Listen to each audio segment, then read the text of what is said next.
Okay, so ito na po yung video na ipapakita po natin na kung saan alam nyo po, ang video na to ay nakaabot po ng almost 3 million views. Maikli lang ang video na to pero nakakuha po ito ng almost 3 million views. Bakit po? Ito pong activity na to na dinaluhan po ni BBM dun po sa may Iligan para mag-distribute ng mga land. Okay, may isa pong newscaster na nakalapit po sa kanya.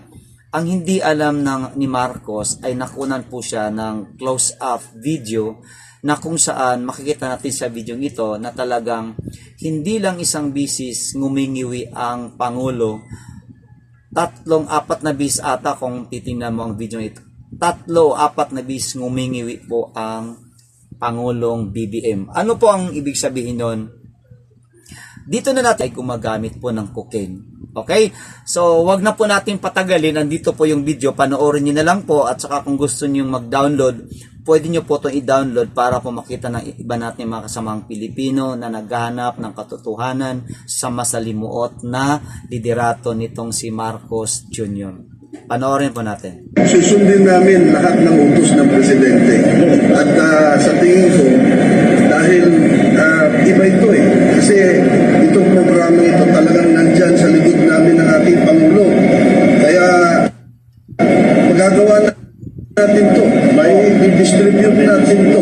Kung hindi kaya ng mga Register of Deeds ng Bangko Sentral ng Pilipinas na mag-print ng mga titulo, i-outsource natin ito. Basta kailangan bago bumaba ang ating Pangulo. Ayan. Nakita nyo po. Alright. So, klarong-klaro po sa video ito na talagang ngumingiwi po ang Pangulo. Hindi lang isang bisis, 3 bisis po siya ngumingiwi. So, para bang kanta to na alam yung kanta na yon? Bakit? Ba't ngumingiwi o bakit? Yan, di ba? Yung kanta po na sikat na yon. Okay, so alam nyo po, maging seryoso tayo. Ito po yung kalagayan ng kalusugan ng ating Pangulo ay hindi na po maganda. Okay?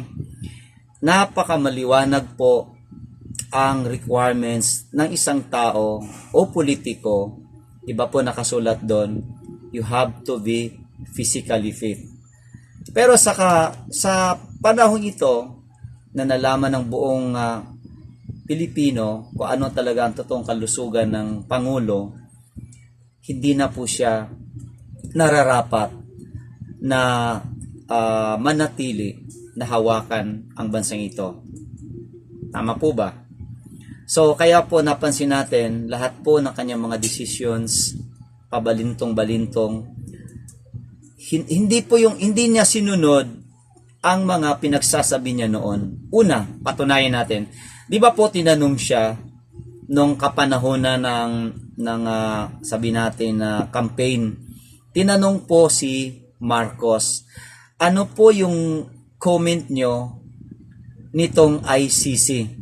Ano po ang sagot niya kung naalala mo? Di ba sabi niya, as far as when I become the president, there is no jurisdiction of ICC in our country.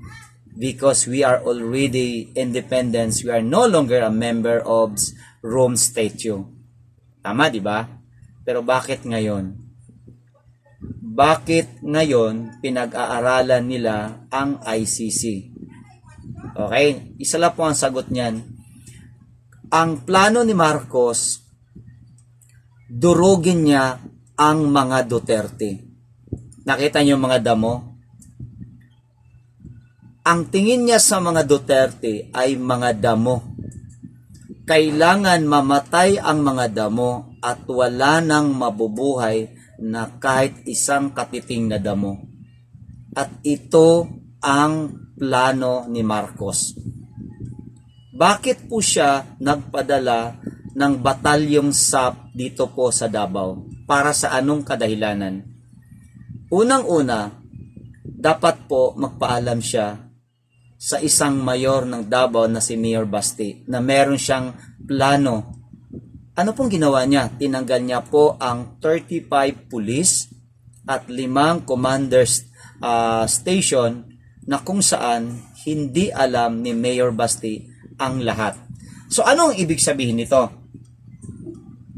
The Davao City is under siege. Okay? Ito ngayon ang malaking problema. Dahil itong pinadala nilang SAP ay bumubuo sa isipan ng mga Pilipino, ng mga political analysts, na ito na ang umpisa sa mga Duterte. Tanungin ko kayo bakit? Wala ng opposition ngayon. Yung kalaban ni Marcos noon, ng mga demonyong komunista party list, Anak Pawis, Mayoono, Gabriela, at saka yung mga leader na simbahang Katoliko, di ba po sila yung pinakamaingay noon? Itong si Marcos na tumakbo for Vice President and President. Ngayong nanalo na itong si Marcos, hindi po kayo nagtaka. Bakit po tahimik itong grupo na to? Tahimik po sila dahil naibigay na po ni Marcos ang kanilang kagustuhan. So wala na silang poproblemahin sa mga oposisyon. So sinong poproblemahin ngayon ni Marcos? Ang Duterte. Dahil kung naintindihan nyo, ang mga Duterte ay threat sa Marcos. Lalong-lalo na ngayon na kahit anong paninira nila sa kay BP Sara at sa tatay, na natili pa rin ang pagmamahal, ang mainit na pagmamahal ng mga Pilipino sa mga Duterte. Yun po ang klaro. Plano ng Marcos durugin ang mga Duterte para wala na silang kalaban. Dahil ang plano ng Marcos ay gustong manatili sa kanilang poder. Yan ang ginawa nila ngayon para aprubahan ang tinatawag People's Initiative, na kung saan ay naging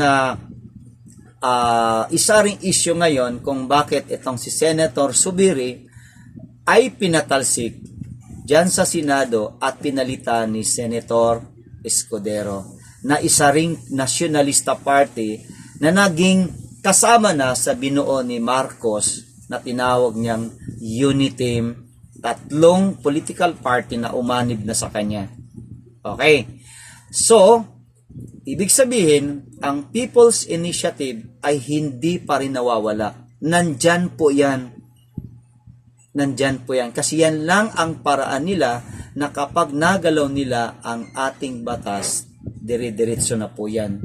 Okay, so mga Pilipino, kayo na nanood ngayon, naway nakapagbigay tayo ng sabi na nating maliwanag na talakayan tungkol po doon. Una, sa kalusugan nitong si Marcos, na nakita naman natin sa video, hindi lang isang bisis siya panangiwi, nakatatlong bisis po siyang ngiwi. So isa lang po ang ibig sabihin niyan, siya po ay lulong na sa cocaine.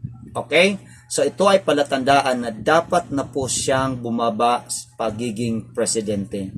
Okay, so kayo po nanonood ngayon, sana patuloy po kayo na mag-subscribe sa akin. Hikayatin nyo po ang inyong kapamilya, kapuso na suportahan po ang channel na to. Subscribe me, i-like my video, and share to your FB. Bakit po? Gusto po natin tulungan ang kapwa natin mga vloggers para pukawin ang mga damdamin ng mga Pilipino, na may iba pang Pilipino ngayon na tulog pa, hindi pa sila gising, hindi nila alam na napakasalimot na po ng Administration Marcos. Okay? So, ang susunod po nating vlog ay ito na po yung sabihin nating ipinadala ni Marcos na batalyon para gumawa ng gulo dito po sa Davao City. Okay? Marami pong salamat sa inyo. Mabuhay po ang lahat ng mga OFW. Kayo po ang bayani ng bansa. Kung wala po kayo, matagal na pong bagsak ang ekonomiya ng Pilipinas. Sa mga subscriber ko po dyan sa Canada, sa Europa, at saka sa Amerika, nakikita ko po yon kasi pinadalhan po ako ni YouTube ng analytical. Kumbaga nakikita ko yung mga saan po umabot ang aking channel. Marami pong salamat sa inyo. Thank you so much from the bottom of my heart for continuing support with this channel. I'd like to talk with you from my heart to continue support my channel and encourage your family to support my channel. Thank you so much and God bless. See you next time po sa susunod nating vlog. Marami pong salamat.